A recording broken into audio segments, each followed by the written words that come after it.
Suck my dick, you gay faggot. Tempting. So what's new? I lost the Crazy Eights competition with my friend Matisse. My friend Matisse came to me with the concept of like an office type comedy short film he wanted to make, but it was like instead of Michael Scott, the boss is God, and you know the people working under him would be like various biblical figures like Lucifer and whatever, and it would be like, you know, the mundanity of an office environment, but this is like the hub of where the universe is run, you know. But anyway, we developed a solid pitch, and we got into the semifinals, and it was down to like me and like 11 others. I think there's 12 altogether, or no, 13 altogether, and then it was going to be that was going to be chopped down to 6 based on our scripts after they were workshopped. And I did 3 drafts. I submitted a final draft, and we didn't win. And I was a little bummed out at first, because I was really, not that I had such a faith in my ability over everyone else's, but just that we were one of the few comedic log lines, you know? So we thought we would get picked just on the fact alone that we were doing a comedy. So, you know, all the lineup of films wouldn't be all doom and gloom, because that's often what it is. You know, kids in film school or just out of film school, they all make films about loss and despair. And so you can't even blame them half the time, because the teachers instruct them to make things like that. Because this is a problem I've always had with fucking school, is that they have this thing where they associate laughter with disrespect. Like you can't laugh at something and take it seriously at the same time, apparently. And I always just thought that was a poisonous way of thinking, you know? Because why would you want to limit laughter in any situation? Because it's just so... it really is like the best medicine for a lot of things. So it's like, if you have an opportunity to throw a joke in, like, why not? But yeah, all these other pitches just seemed very serious. So I thought, oh, we'll get picked just so there's like a funny one in the lineup. But never got picked. And you know, I don't want to assume this, but I really hope that it wasn't because we didn't meet some kind of quota for like casting black people and women, because that was like part of the feedback that we got. Because I think the way they read our script, they pictured it as it being a bunch of like white dudes, and they were like, they sent us an email saying like, have you considered casting more black people as like to be the angels, and or maybe there's a woman somewhere? And at first I didn't react well to that feedback.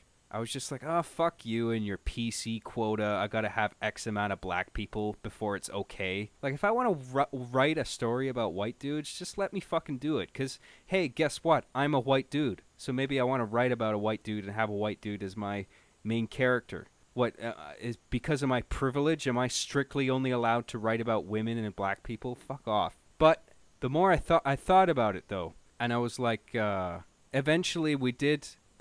like, here's how twisted I am. My first reaction to that feedback was to have a scene where we see the outside of the office, and there's like a sign that says no blacks, no women, no animals, no dogs.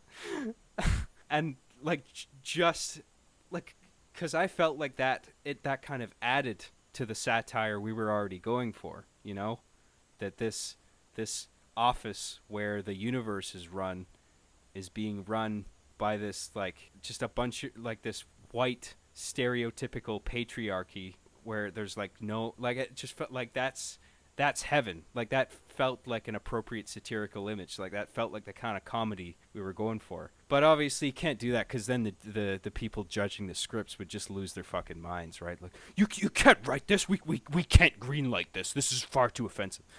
You know, so it's just like, why bother? Why open that can of worms? But I thought about it, and what we did end up doing was making the main character a woman, just because it did actually make the story more interesting. And if you make a decision like that, that should be the reason, is for the benefit of the story. What makes the story better? What makes the story more interesting? And since we changed the main character to a woman, then all of a sudden, on top of the satire of like biblical figures working in an office, it also all of a sudden became a story about a woman in the workplace in a very patriarchal environment where, you know, women just don't have no say and they're marginalized. And her goal then becomes being heard in the company, you know? I thought that's funny, that's interesting. Let's do that. But even with that tweak, it still didn't work out. They still didn't pick us, obviously. But, you know, I'm not too sore about it. I do hope they have good judges, though. Like, I'm so sick of these fucking film competitions, and they don't... Like, a competition can only be as good as the judges that they get to, like, go through the material, the pitches, and pick out, you know, what's valuable. You know? You don't just want anyone on the jury making judgments on your work. Like, you want fellow creatives, right, who know the things to look for, you know, and understand basic act structure and character development. But what I've been hearing from some of these competitions is that they just grab judges from wherever. Like, even they don't they might only have a vague familiarity with film and not even have created anything and know what it's like to create something. If you're going to put together a competition, you're going to get all these talented people contributing their work. Get judges who know what the fuck they're talking about. Otherwise, don't bother. Fuck off. That happened a few times. And film competitions suck. People talk about how fucking fun they are. It's like, yeah, it's so fun making a movie on no sleep. I forgot how much fucking fun that was. What a blast. But, you know, it's fun in the sense that we're all in this annoying thing together, and it's like, oh, doesn't this suck? But you're with your friends making something, so it's fun to that small degree. But it's, in an overall sense, it's not a fun thing to be in a film competition, especially ones where they include the fucking development time in the production window. So it's like some of these competitions, you only have 48 hours to make a movie, but and they include writing the script in that. So it's like you spend like 12 hours coming up with a script, and then you can't even sleep after that. You gotta, well, maybe if you have a separate writer, and then that writer just works for like 12 hours straight, gets a draft done, hands it off, and then goes to sleep. And then the rest of the team actually makes the movie. But this Crazy Eights thing, thank God they were smart enough to like exclude the development time out of the production window. So you write the script and rework it to a state that it's as good as you can get it, and then the production starts, which makes a hell of a lot more sense to me. John, I will be the judge of your next film competition. I won't even look at any other film. I will give you a 10 out of 10 and 0 out of 10 for everyone else. I know how to judge. Thank you. Somebody finally has figured it out. Have fun masturbating to your pony pussy, you freak. Thanks, I will. My character in my novel identifies as a dual-band, triple-oscillated, 4-ply, quantum-actuated phaser ion pulse rifle with adjustable stock. Sorry, I didn't mean to assume otherwise. My bad. That's my fault. That's me and my microaggressions. I really gotta watch them. It's sad because a show like South Park would be thrown away right away. Nearly impossible to pitch a truly funny show. In this fucking political correct quagmire that we're all living in right now, yeah, I think it would be hard to. I mean, thank God South Park got out there and has become as popular as it is. You know, to like pave the way for more cartoons like that. South Park would never have been greenlit if it was pitched today. I don't know. You think so? I mean, it was pitched back then, and Comedy Central picked it up. John, do you think South Park accurately portrays Canadians? Yeah, bang on. Hey, John, I've always thought Arbiter's motive to turn on Eugene felt kind of weak. I'd figure Arbiter's character would become numb to all the harsh things Eugene would do. Well, yeah, he was doing things that Arbiter considered bad, but then there was one where he was threatening to hurt he was threatening to kill a child, which I thought was the line. You know, I thought that was like, I deliberately made it that way as like something that Arbiter would not be on board with, and finally be like, no, we got to distance ourselves from these guys because these guys are insane. My last job, I worked as basically a chore boy for Korean people who were a ball hair away from being pedophiles. One of the 40-plus-year-old dude chefs actually casually touched a 19-year-old chick's ass and bragged. Oh my God. Yeah, that's not good. You don't know heartbreak until a girl farts in your mouth and doesn't give you the poo-poo Lunchables you so desperately need. Still enjoying your canned food, John? Hey, I'm getting better. I'm using the crock pot now. I mean, I'm still limited as to what I can make, but I made lentil soup. I made spaghetti, all homemade.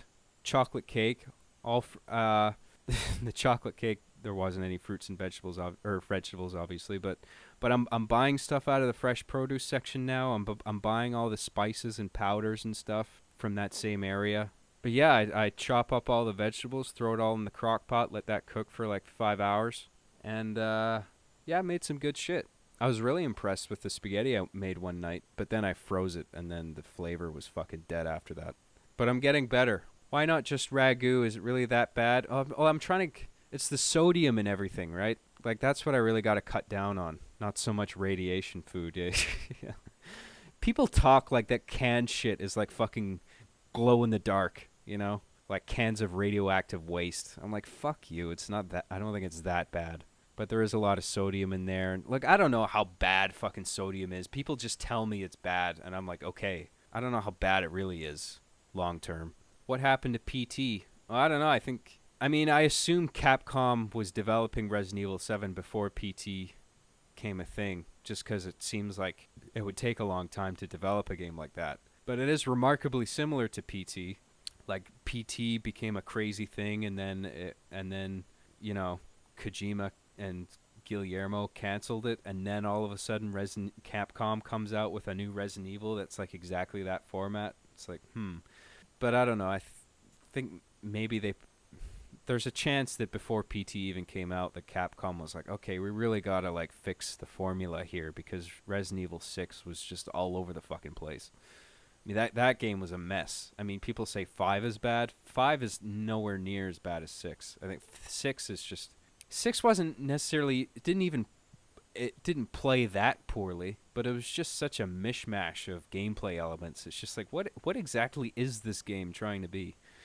It was like 3 games in one.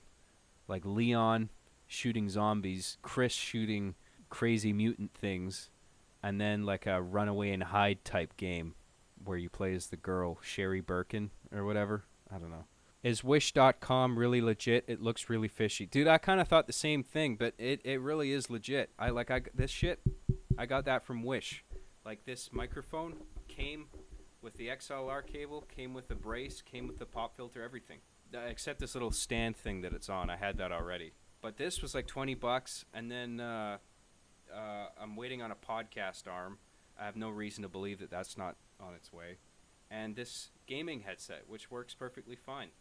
And it's got, this gaming headset was like $20. I got that off of Wish, and it's got like this, it feels good, the sound is good, it's got this little microphone piece that folds down, and it's got like an adapter for like if you don't want to play on PC, you can play on, it's got like an adapter for plugging into an Xbox controller, or I think for, there's one for, plugging it into a PlayStation too. I guess that's just USB. But yeah, it's check it out. It's good. I mean, it's like discount electronics shipped from China, right? So I mean, it'll come in a sketchy looking box maybe that has like bad English on it, but the product itself is fine. I'm sure there are good experiences in food, but mine was fucked. So much illegal bullshit went on. Boss was creepy and shit too, etc. Yeah, dude, I worked in retail. I worked in a supermarket in the electronics department for 2 or 3 years, somewhere in between there. And I really liked the people I worked with, but there was this one employee who was really lazy, and he would constantly like people would tell him to do shit, and then he just wouldn't do it, and then it would be up to the people who showed up for the morning shift the next day. They would see that it wasn't done, and they'd be like, fuck, we told him to do it and he didn't. So like we have to pick up the slack on top of all the prep that we have to do for the flux of customers that are going to come in, because the mornings are usually busy.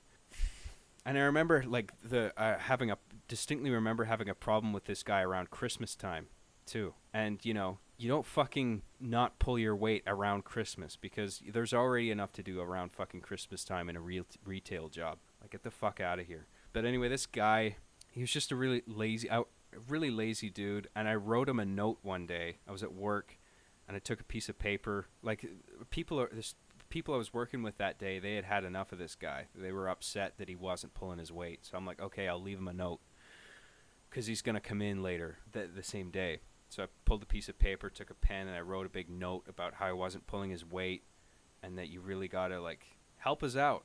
You know, if somebody says do something, like, do it, and if you can't, let us know why. And then I left the note thinking that I was going to leave and he was going to come later and, like, read it on his own. But he came in as I was finishing writing the letter. So I was still there when he was reading it. And he's just like, what the hell is this? Starts reading it, and I can see him getting upset. And then I'm just like, oh, fuck, here we go. Like, I'm watching him, waiting for him to read it and waiting for the ensuing argument that's about to come, right? And then he's just like, did you write this, John? And I stood my ground, and I was like, yes, I did. You got a problem? And we had a little exchange, and it just ended with me basically winning the argument, saying, like, look, you're not pulling your weight, so stop doing it. And I remember sometime after that, I got an offer to be supervisor of the place. Like, my supervisor, or the store manager. The store managers all liked me because I had my shit together. I did what I was told. If something wasn't done, I had an excuse, like something legitimately was stopping me. And I was a good communicator. They liked me, so I was the first person they went to see if they wanted me to be supervisor. And I was like, you know what?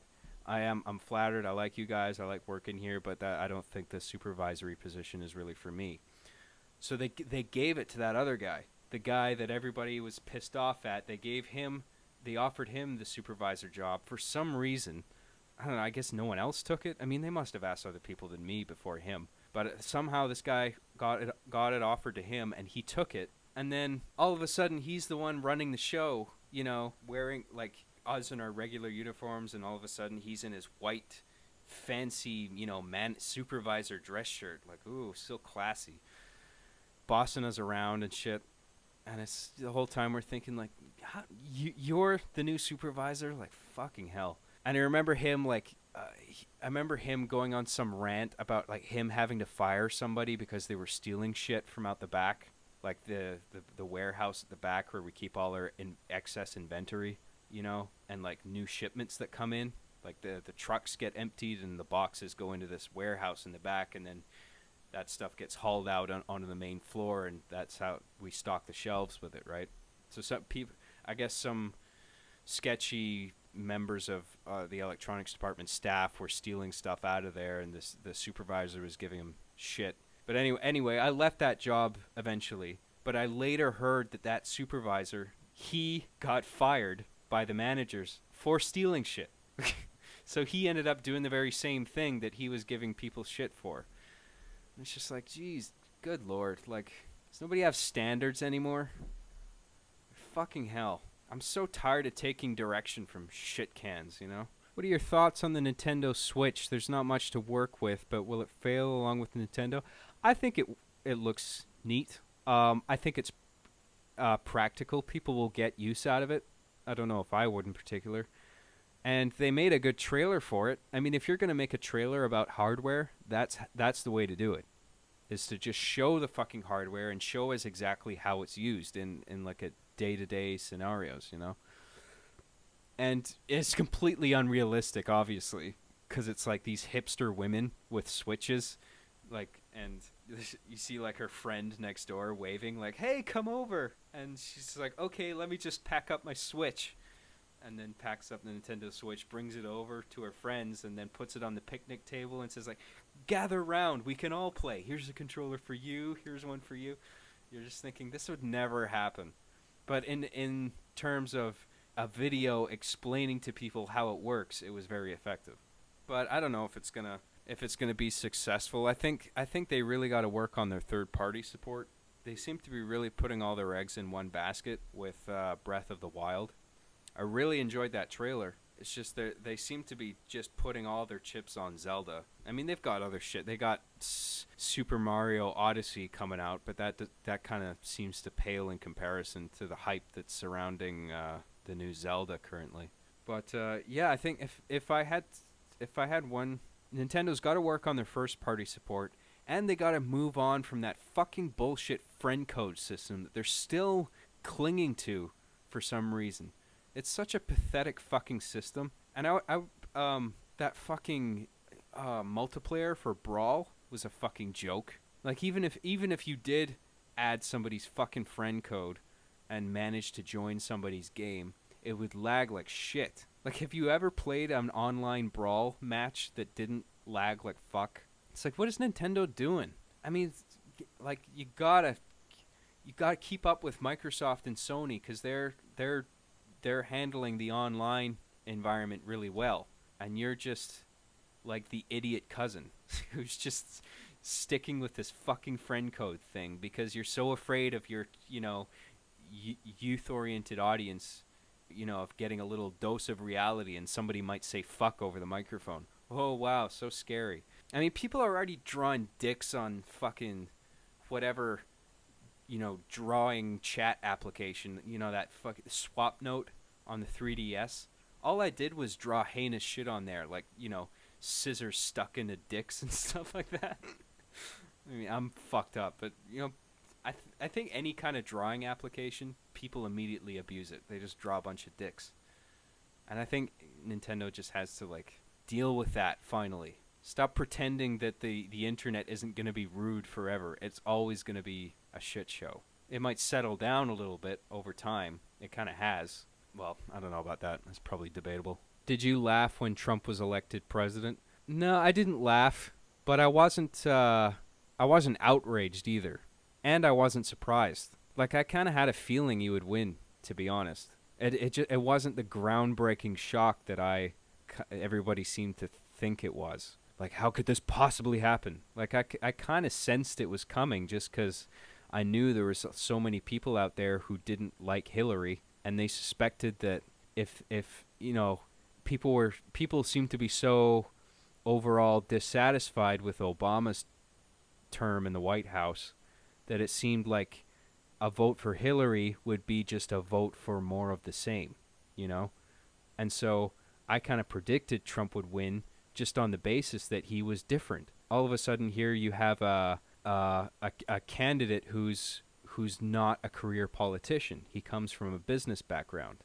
And whether that's a good or a bad thing, I mean, I want to lean towards a bad thing, but I think people voted for Trump just on the basis of change, just to shake things up. You know what I mean? As opposed to Hillary, where things would just the same old liberal bullshit, the same thing we've been doing. Or it just wasn't a surprise to me. And then everyone's like, Trump won, can you believe it? Can you believe it? I'm like, yeah. That's not to say that I wanted Trump to win, but I understood why he won. It wasn't shocking to me. Can this stream become ASMR? Hi, everybody. This is John's ASMR podcast. I'm gonna whisper in your ear like this. Buzz, buzz, buzz, buzz. Right in your ear. It's too creepy.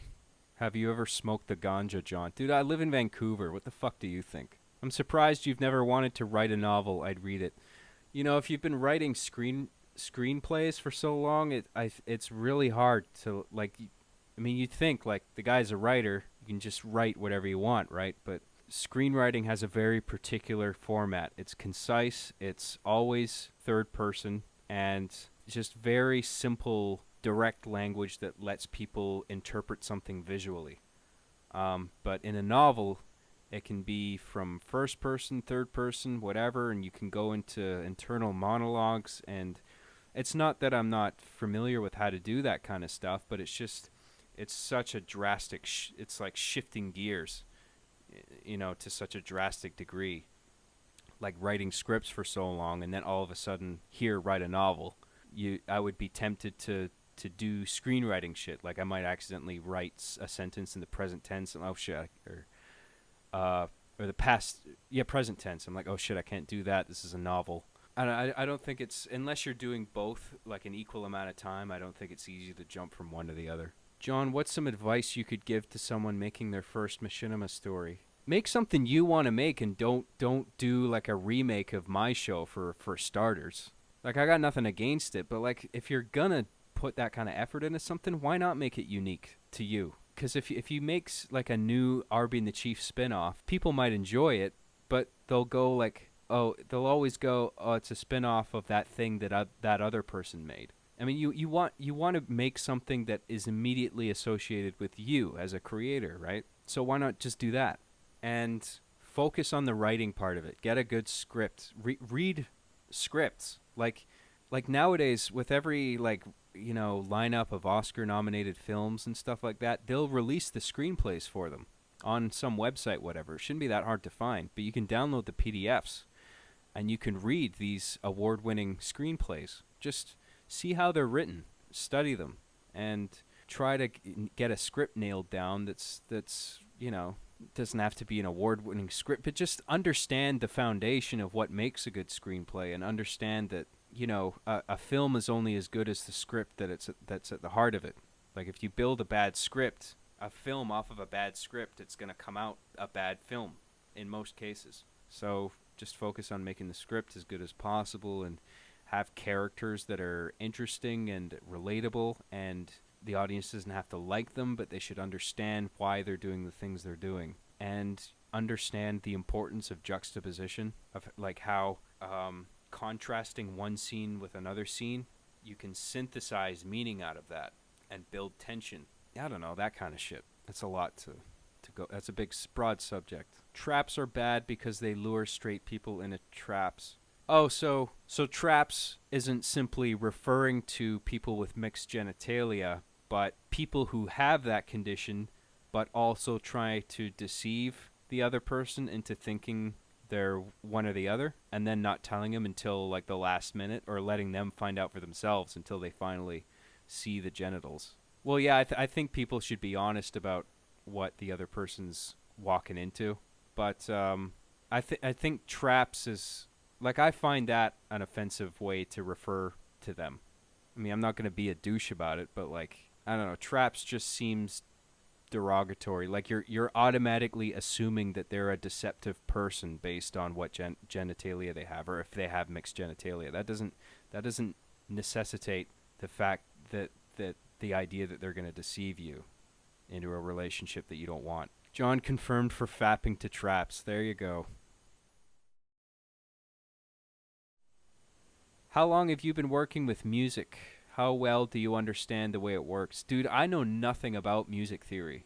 I mean, the most I've done is skim through a book of like music theory for dummies. Like, that's about it. I mean, any skill I have in music creation, I just taught myself dicking around with the sequencer, Fruity Loops, just like fucking around, like painting notes. I can't even play a fucking instrument. I can barely play the piano. But I know, like, if you give me a sequencer to play around with, I just know what kind of sounds cool. If I just play with notes long enough. And I understand the basics of rhythm, because I think I kind of developed that with my editing video so long. I mean, there's a lot of things about like editing video that I like, things in my skill set that I can transfer from one thing to the other. Like, you need an innate sense of rhythm to be able to edit well, I think, and I think that carries over straight into music production. And the same with like writing, how a lot of feeling goes into writing. That feeling goes into the music creation as well, because like, it's not enough to just understand music theory. You gotta understand why notes need to be played. Like, because that comes from within you. Like, because it all stems from like a feeling that you have, and you want to articulate that through music. So it comes down to you. Like, what is it you're feeling? What is it you want to convey to other people through your music? And so you got to find the right notes that hits that emotion the right way. You know what I mean? Conveys that emotion properly. You can't just string a bunch of notes together and then call that a song. It's not just the combination of notes. It's why they're combined together, Thoughts on meme magic? The first time meme magic was mentioned, I didn't know what it meant. And then I looked it up, and it makes perfect sense. That meme magic is when a meme becomes so ubiquitous that it starts entering the political realm, or not necessarily a political realm, but it starts affecting the world on a major scale. All of a sudden, you hear Hillary talking about Pepe. That's meme magic, I learned. And yeah, and I guess meme magic is a real thing. If you can hammer a meme in the public sphere for so long that politicians start, like the president starts talking about memes, it's pretty crazy. Can you do any foreign accents? I can do Scottish and Cockney. I'm working on my Cockney and Boston accents because I'm trying to do like celebrity impersonations, like by Michael Caine impersonation. But or I came up with a new character. It's a combination of Bane and Michael Caine from the same Batman movies, and it's called Michael Bane. And so it's so picture Michael Caine as Alfred, but he's wearing a Bane mask, and he's like, Hello, my name's Bane. You may recognize me from the Batman movies, yeah? Nobody cared who I was till I put on the bloody mask. and I'm trying to. I've just watched so much Sopranos and like Scorsese movies and Bill Burr that I just can't stop doing the Boston accent now, or like Jersey accent. I'm working on my Tony Soprano impression. Hey Carmela, where's the gabagool? Gabagool over here. You telling me that Big Pushy, my Pushy, stole my gabagool? He did not steal my fucking gabagool. Okay, get the fuck out of here with that shit. Oh, it's terrible. I do a better De Niro though. How's it going? Robert De Niro. Standing in for John Graham for the See Me After Class podcast. Best fucking podcast in Canada. The only fucking podcast in Canada. You ever seen Taxi Driver? Terrible. I think my Michael Caine is the one I've been working on the most. Michael Bane, who sounds a bit like this, yeah? Does you vape fentanyl? I'm trying to cut back on the fentanyl to be quite honest. Have you ever thought about suicide? Of course I've thought about suicide. I mean, that's kind of what season 7 is about. I mean, it's not evident until the very end, but like that season 7 of Our Being the Chief is largely about death and coming to terms with, approaching the end. And yeah, I've been through terrible fits of depression and suicidal thoughts. I've experienced all that shit. I mean, should people be concerned? No. I have no intention of going through with an actual suicide, but I think you'd be silly not to at least think about it. Just 'cause why not? 'Cause, just for the sake of letting your mind wander there. Like, it's interesting, the idea of killing yourself. All of a sudden you cease to be, and thinking about how you would do it and how it would affect other people. Of course I think about it's an interesting thing to ponder, but would you go through with it? No, because it would hurt too many people around you, no matter how hard it gets. And that theme is what season 8 is about. This idea of like, because I felt like season 7 was such an angsty downer ending. I'm proud of it, but it's very youthful in its angst, just like everybody dies at the end. That's kind of what it boiled down to. And season 8, like that's partly the reason I'm doing this last season, is because it's almost like redemption. I ended the show, this very playful show, with this very dark end where the toys take themselves out. And it's like, when I thought about it in hindsight, it's like, do I really want that to be the message of the show, for it to all come to this? And I wasn't glorifying suicide. I just honestly felt like those toys felt like they had no way out. Like, I sympathized with them, and I thought other people would sympathize with them. It's like they're trapped. They hate their lives. It doesn't seem like a stretch for them to not want to live, because they really got nothing to live for, or at least nothing they can find in their limited, surroundings, because they're just trapped in an apartment, right? But anyway, the part of the reason I started a season 8 was kind of fixing that. And it's like, okay, well, season 7 was about death, so let's make season 8 about living at all costs, no matter how bad it gets, and finding that will to live. So that's I know it might not seem like that right now, but in the big picture, that is what season 8 is about. And, even with these initial 8 episodes, I'm setting up things that are going to pay off at the very end of this whole thing. So, I don't know how to end ideas, things I'm talking about. So I just go, instead of just, because I feel like there's this pressure to keep on talking, even though you got nothing to say. So, what the fuck are you going to do? What are you going to do? John, discuss your view on the JQ. What the hell is that? JQ? John, what are your goals now? Where do you want to be career-wise? Or will you be making Arby and the Chief when you're 50? No, I don't want to be making Arby and the Chief when I'm 50. I do want to finish off this last season. But after this, I want to move on to something live action. Well, either live action, maybe short films, maybe a mini series, or being the showrunner on an animated series. Like, I want Polyfrost to be a thing. That's my action cartoon. It's kind of like a mix of BoJack Horseman and 24 with Jack Bauer. Yeah, about a penguin in counterterrorism, and he's like a field agent, and it's like interplanetary counterterrorism. So it's like Mass Effect. So it's like terrorism on a galactic scale. But that's a huge can of worms that we're working on a pilot for that for so long. You're not as dumb as you look. Thanks. Really? You think so? JQ equals Jewish Quiznos? There's a Jewish Quiznos? Oh, Jewish question. Oh, and someone else wrote that other thing as a joke, a spinoff on that. I can't get over how my buddy one day said that dubstep sounds like Transformers fucking each other. That's pretty funny. John, how did you learn how to get the sounds you wanted? I have FL Studio downloaded, but always get turned off by all the dials and switches. I know what sounds I want to make, just not how to make them. Yeah, I know what you mean. I've been in that same boat. I got to do it. That's one thing I'm working on doing is tutorial videos, not just for music. I want to do one for music creation.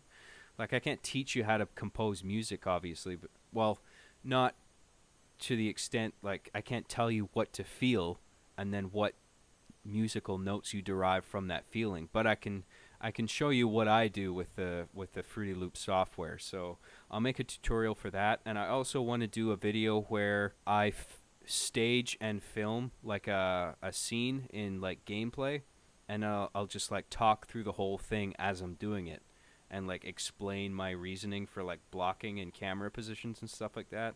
And then I might do another one for like editing, like just like have me in one window, and then like instead of a game, it's like you just see the Adobe Premiere interface, and I'll show you how like I cut an episode or whatever. But yeah, how do you learn to get the sounds you wanted? Well, I think what you should do is like think about just the notes. Don't think about what instrument right away that you want. I mean, maybe you can approach it that way if you want, but if you're having trouble, like you're saying you are, I would say start with just painting the notes. Don't worry about what the instrument is that plays the notes, but just paint the notes. Like try to listen to it in your head, and then after the notes are painted, what you can do is basically just scroll through the instruments list. Like just go through Citrus. Most of the sounds I use are from the built-in Citrus package, and you can go through and just like, I think that if you hold Control and click an instrument, it'll switch the instrument of those notes that you painted, and like you attach that instrument that you've highlighted to those notes, and so you can quickly just like be like, okay, I don't like that instrument, I'll try the next one, and then hold Control, click the next one, and then all those notes will play from that other instrument that you newly selected. And you can just go through it quickly like that until you get it sounding the way you want. I described it badly, but I'll do a video one of these days showing people how I use the software. And there is some tweaking that I need to do to get it sounding a particular way. But I mean, you'll probably be surprised by just how little I know once I actually show you how I use the software. I don't know, but maybe some of you will get some value out of that. There was what I thought was a Magic the Gathering joke in One Life Remaining, like first scene at graduation. Do you like Magic, or is it filthy plebe card games? Dude, I think Magic the Gathering is like the least plebe card game. Or at least that's how it used to be. Maybe it's what is it? It's plebe, right? Because it's a contraction of plebeian, and that it's pronounced plebeian, right? But yeah, when I was playing Magic the Gathering, it was a big deal. Like the people who were into it were really into it, and I had my own deck, but I didn't really know how to use it effectively. I wasn't really that into it. I was only really kind of into it because my friends were really into it, and they wanted me to be a part of it and play with them. And I tried, but couldn't really stick with it. It's like most board games; they just don't really hold my attention. Or like D&D, Dungeons and Dragons. Trying to get that to hold my attention, like I'm like falling asleep practically, playing a round of D&D. I just can't stick with it because I'm just like I'm not pressing buttons on a controller. I'm not looking at anything. Like it just relies on you and your imagination, which is cool, but I don't know. I wouldn't build a board game around that. I don't know. Just it's not for me. All right. Too long didn't read. Let's not stand on ceremony here, Pastor Wayne. Fish, pasta. John, what are your opinion on people using music as a way to impress women? Like that guy who immediately pulls out his guitar when a couple of ladies come by. Oh, yeah. Reminds me of that bit in Family Guy with like the shirtless guy with the backwards hat and his guitar, and he's singing about like, every beer I've ever drank is up on a shelf above my bed in my bedroom. Yeah, it's pretty annoying. If someone's actually good at it, though, it's like, whatever, fair play to the guy. But if they're just strumming nonsense notes with stupid lyrics and they're getting a lot of female attention, that can be annoying. Because it's like, why are you falling for that? Come on. Hey, John, what are your dreams for Polly Frost? Like, do you have any concrete ideas on how you're going to get it made? I mean, I dug out my old drawing tablet, so I actually want to, like, draw, not animate the whole thing myself, because I lack the skill, full stop, to take on a project like that on my own. But I'm thinking, like, make, like, a test video where it's, like, the voice acting and sound design is there, but the illustrations are just, like storyboard sketches, and just have it like stills. You know how season 3 of Rick and Morty isn't out yet, but they released like teasers where it's just like the black and white storyboard image of like the characters in key poses, like if they have their arms outstretched or folded or whatever. Talked about that a little bit in my podcast with Daniel, talking about animation, because he's an animator, right? Like he's a guy who knows what he's doing. I don't have a fucking clue what I'm doing. I mean, other than having dicked around with Flash a little bit in my youth. But beyond that, like I got nothing. I don't know. But maybe just drawing a little test video myself, and then like as a proof of concept kind of thing, I might do that. And I'm thinking like that could be something. I think I could see that lasting maybe 5 seasons. Like it's so ridiculous. I haven't even finished the pilot episode of I don't even have a pilot of Polly Frost, a script to show anybody, but I'm already thinking like what my season 2 opener is going to be and how I want to end the 5th season, like what the finale is. Like I did the same thing with Arby and the Chief. Like I thought about the very end first and I worked my way backwards. So I would do the same kind of thing with Polly Frost, Just when I thought I was out, they pull me back in. John, talk about past works, please, and talk about Rouge One. If you saw it. Yes, I've seen Rouge One. I've talked about it before, and it's Rogue One. It's not Rouge One. Unless you're doing that deliberately. I don't know. But I don't really have much to say on my past works, to be honest. I mean, I did One Life Remaining, and that was just based largely on just a handful of core feelings that I had in my latter years of high school, and how alienated I felt. Just kind of like on the fence between different cliques and never really fitting in anywhere. And I just hate it because it's like it felt like a story that didn't belong in Halo. It's like it was just in Halo just because it was easy to make. And Hard Justice was kind of the same thing. But then Arby and the Chief came along, and I started doing that, and that it felt like it was all really coming together because like the story was about online gaming, so it made sense that it was in Halo. So all of a sudden, like I don't know, it just all made sense. Unlike the past stuff, like you watch it and you're hearing the story and the dialogue, and you're just like, why is this in Halo? And they don't acknowledge that they're in armor, and there's like vehicles, and all the maps look similar, and I don't know. But in R being the chief, any limitations that the game has is kind of justified by the story because it's about playing online on these games, you know? So if there's some kind of limitation in the game or the map or whatever, people watching it will be like, "Oh, well, I understand because in this context of the story, it's actually happening on this map." And so like the maps aren't being treated as real environments. It's like they're playing the game online. So I'm just repeating myself over and over. Fuck. Rogue One, I've talked about that already. I liked it. Did you guys see Red Letter Media's review of Rogue One? I think they were a little harsh on it, but I agree with Mike's basic summary of it being the greatest Star Wars fan movie ever made. But it wasn't really it didn't really quite feel like Star Wars because it's at this point it feels like Star Wars movies inherently have to have very like almost overly charismatic characters. Like Rogue One was played very straight and flat, but and some people might see that as a positive, and people who are fans of Star Wars might see that as a negative because it's like the charisma has been sucked out of it, you know? Because it's like a dreary war movie, but it's missing the kind of like the humor and the zingers and the things that kind of made the original Star Wars trilogy so memorable and iconic, like that kind of the kind of chemistry between Han Solo and Princess Leia, like that. A relationship like that kind of wasn't really there in Rogue One. But I liked Rogue One. It was cool. It just felt like a war movie, but done with just everybody in Star Wars outfits, with like stormtroopers with laser guns. And it's like I know what Mike means in Red Letter Media when he's saying it's the greatest Star Wars fan movie ever made. I wouldn't quite go as far as to strictly classify it as that. I thought it was a good movie, and if it's Star Wars, like who gives a fuck? Fine.